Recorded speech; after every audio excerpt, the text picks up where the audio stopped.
अभी तक हमने ये पढ़ा है कि जो आयनिक कंपाउंड्स होते हैं वो कैसे बनते हैं और कैसे हम उसको समझ सकते हैं कि इलेक्ट्रॉन डॉट स्ट्रक्चर से या लेविस डॉट स्ट्रक्चर से।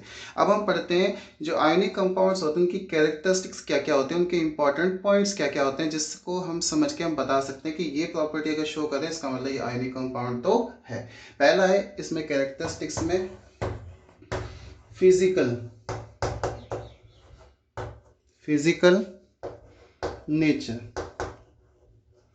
फिजिकल नेचर मतलब फिजिकल स्टेट कैसा होता है आयनिक कंपाउंड का।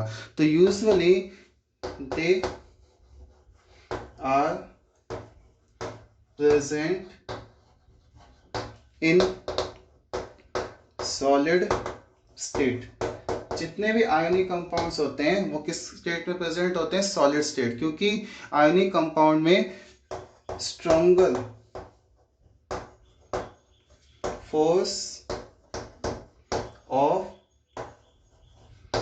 अट्रैक्शन होता है। स्ट्रॉन्गर फोर्स ऑफ अट्रैक्शन होता है, इसलिए आयनिक कंपाउंड जो होते हैं वो कैसे नेचर के होते हैं, सॉलिड स्टेट। जैसे आपको पता है NaCl सोडियम क्लोराइड, NaCl जो होता है कौन से स्टेट में प्रेजेंट होता है, सॉलिड स्टेट में प्रेजेंट। इसका मतलब जो आयनिक कंपाउंड होते हैं उनका फिजिकल स्टेट कैसा होता है, सॉलिड स्टेट होता है। सेकंड कैरेक्टरिस्टिक की तरफ अगर चलते हैं तो melting and boiling point, melting and boiling point की तरफ चलते हैं। तो आपको पता है कि फिजिकल स्टेट मैंने अभी बताया कि कौन से स्टेट में होते हैं, सॉलिड स्टेट। और सॉलिड स्टेट में जो भी सब्सटेंस होते हैं उनका मेल्टिंग एंड बॉइलिंग पॉइंट कैसा होना चाहिए, हाई होना चाहिए। अगर सॉलिड है definitely force of attraction strong होगा, और फोर्स ऑफ अट्रैक्शन स्ट्रॉन्ग है तो इसका मतलब इनका मेल्टिंग एंड बॉइलिंग पॉइंट भी कैसा होगा, हाई। तो they have high melting point और बॉइलिंग पॉइंट। इनका मेल्टिंग और बॉइलिंग पॉइंट कैसा होता है, हाई होता है। फॉर एग्जांपल अगर मैं आपको बताऊं NaCl का एग्जांपल तौर पे आपको बता रहा हूं, एक एग्जांपल बताता है। एग्जांपल जैसे NaCl का जो बॉइलिंग पॉइंट या मेल्टिंग पॉइंट कह सकते हैं, बॉइलिंग पॉइंट जो है वो कितना होगा, 1689 केल्विन के आसपास होता है। ठीक है, 1689 केल्विन के आसपास हो। और अगर हम बात करें MgCl2, इसका कितना होगा, 1685 केल्विन के आसपास इसका बॉइलिंग पॉइंट होता है। इसका मतलब आपको पता चल गया कि जो आयनिक कंपाउंड होते हैं उनका melting and boiling point usually कैसा होता है, हाई होता है। समझ में आ गया। अब चलते हैं थर्ड फिजिकल ये characteristics of the ionic compound, that is known as solubility. तो नेक्स्ट कैरेक्टरिस्टिक्स है थर्ड, सॉल्युबिलिटी। सॉल्युबिलिटी मतलब आसानी से सब्सटेंस डिसॉल्व हो सकते हैं, नहीं हो सकते। किस चीज में डिसॉल्व होते हैं, तो the ionic compounds usually dissolve in polar solvent। किसमें डिसॉल्व होंगे, पोलर सॉल्वेंट। पोलर सॉल्वेंट का एग्जांपल हम लिख सकते हैं वाटर, मतलब जिसमें आयंस हम कह सकते हैं नेगेटिव पॉजिटिव चार्ज क्रिएट होता है उसमें पोलर। जैसे हम कह सकते हैं H2 is a polar.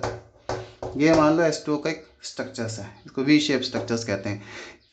Oxygen जो होता है इलेक्ट्रोनेगेटिव होता है इसलिए स्लाइटली नेगेटिव, हाइड्रोजन जो होता है स्लाइटली पॉजिटिव, ये भी स्लाइटली पॉजिटिव। इसका मतलब इसमें पॉजिटिव नेगेटिव चार्ज आ रहे हैं कि मॉलिक्यूल के, इसका मतलब ये कैसा कंपाउंड होगा, पोलर होगा।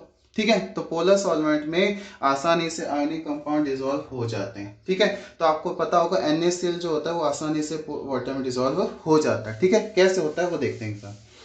तो अगर मेरे पास है NaCl और मैं इसको मिक्स कर रहा हूँ वाटर के साथ, तो क्या होगा, आपको पता है NaCl एक्वस सॉल्यूशन में रिस्पेक्टिव आयंस में डिसोसिएट हो जाता है। रिस्पेक्टिव आयन डिसोसिएट हो गया तो सोडियम आयन हो गया, और वाटर हम कह सकते हैं इस तरह से एक वाटर का मॉलिक्यूल है, इसमें एक तरफ पॉजिटिव चार्ज है एक तरफ नेगेटिव चार्ज है। ठीक है, अब क्या होगा, सोडियम आयन की तरफ कौन सा पार्ट आएगा, नेगेटिव आएगा, पॉजिटिव। आपको पता है sodium positive, definitely negative part आएगा। तो सोडियम आयन जो है उसके आसपास बहुत सारे वाटर के मॉलिक्यूल्स आ जाएंगे, बहुत सारे वाटर के, और सभी के जो नेगेटिव पार्ट है वो सोडियम की तरफ आ जाएगा और पॉजिटिव पार्ट जो है बाहर की तरफ रह जाए। इस तरीके से आयंस जो होते हैं सेपरेट आउट हो जाते हैं और ये क्या होते हैं, वाटर कैन डिसॉल्व हो जाते हैं। अगर हम बात करें Cl में क्या होगा, Cl में केस थोड़ा सा चेंज हो जाएगा।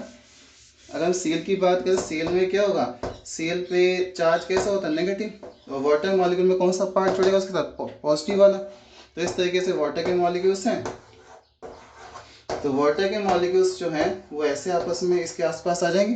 पॉजिटिव वाला पार्ट जो है वाटर का वो इसके साथ बाइंड अप हो जाए, दैट इज हाइड्रोजन वाला पार्ट, सभी में पॉजिटिव पार्ट जो इसके साथ कंबाइन हो जाएगा। इस तरीके से सोडियम आयन सेपरेट आउट हो जाएगा, क्लोरीन आयन सेपरेट आउट हो जाएगा और ये वाटर के अंदर क्या हो जाएंगे, डिसॉल्व हो जाएंगे। इस तरीके से हम कह सकते हैं कि आयनिक कंपाउंड जो होते हैं पोलर सॉल्वेंट में डिसॉल्व हो सकते हैं। क्लियर हो गया, तो दैट इज सॉल्युबिलिटी। अब चलते हैं अपनी फोर्थ प्रॉपर्टी की तरफ, that is conductivity.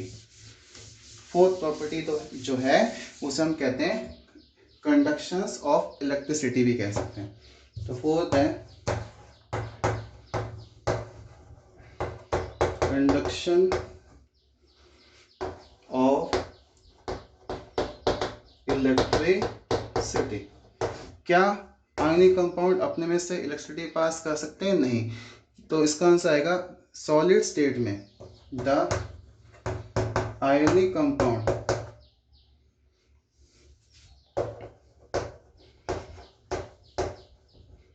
in solid state do not conduct electricity, do not conduct electricity। क्यों नहीं कर सकते? अगर सोडियम क्लोराइड की बात करें, क्या सॉलिड स्टेट में अपने में से करंट पास करेगा, तो हमारा आंसर आएगा नहीं, क्योंकि सोडियम क्लोराइड में जो force of attraction sodium chlorine में वो कैसा है, मैक्सिमम। तो फोर्स ऑफ अट्रैक्शन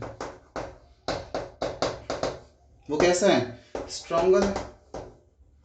तो स्ट्रॉन्गर फोर्स ऑफ अट्रैक्शन है, तो ये सिंपली आयंस में डिसोसिएट नहीं हो जाएगा, आयंस डिसोसिएशन नहीं हो पाएगी। Do not dissociate into ions, do not dissociate